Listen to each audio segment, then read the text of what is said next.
everyone. So we've got this 2010 Land Rover Defender, and this is the problem now that we're trying to sort out. So if we have a look at the passenger footwell, so obviously it's a right-hand drive model. We lift it up, we can see all this water here. That is from the aircon. And the problem that happens is if we're on a trip and somebody puts their bag down here, it ends up sopping wet. So from the aircon we need to find and clear the drain plug. It's the condensate drain plug from the aircon. Right, so now we're underneath the vehicle. The best way to locate this thing is with looking at where the oil filter goes. So obviously here's the sump. Let me get a better view here. There's the sump plug. This is a right-hand drive model.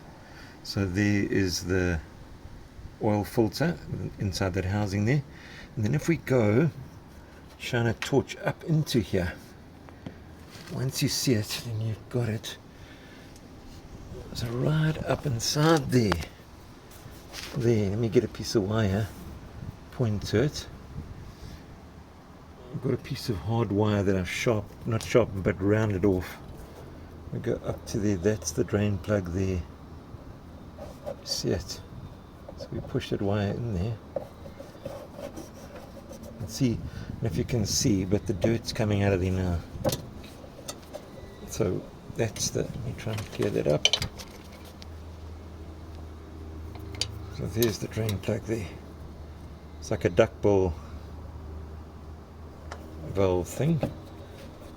And that's the problem. There's apparently a second one just further down there. Let's see if we can get another view of it.